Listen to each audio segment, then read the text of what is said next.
एक छोटे से गांव में बिल्ली, जिसे सब प्यार से बिल्लू बुलाते थे, अपनी मस्ती भरी जिंदगी जी रही थी। एक दिन जंगल की ओर घूमते हुए उसे एक पुरानी सुनसान गुफा नजर आई। गुफा के दरवाजे पर अजीब सी बेलें लटकी हुई थीं और अंदर से ठंडी हवा आ रही थी। बिल्लू के मन में जिज्ञासा जागी और वह धीरे धीरे अंदर चली गई। गुफा के अंदर अंधेरा था, लेकिन दीवारों पर अजीब आकृतियां बनी हुई थीं। अचानक उसे महसूस हुआ कि वह अकेली नहीं है। गुफा के कोने से धीमी डरावनी आवाजें आने लगीं। बिल्लू के रोंगटे खड़े हो गए, लेकिन वह वापस मुड़ने की बजाय और गहराई में चली गई। अचानक गुफा का रास्ता उसके पीछे बंद हो गया। वह घबराई और इधर-उधर भागने लगी। तभी उसे दीवार पर एक पुराना आईना दिखा।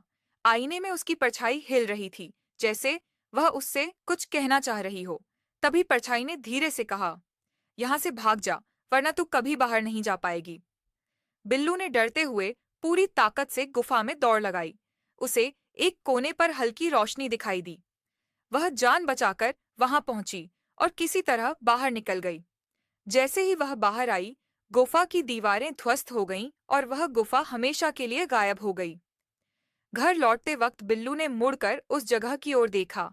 वहां अब सिर्फ एक खाली मैदान था। उसे समझ में आ गया कि उस दिन उसने सबसे बड़ी गलती की थी, लेकिन उसने अपनी जान बचा ली थी। तभी पास के पेड़ से एक उल्लू की आवाज आई, हर गुफा के अंदर झांकने की जरूरत नहीं होती। बिल्लू डरते डरते अपने घर की ओर भाग गई।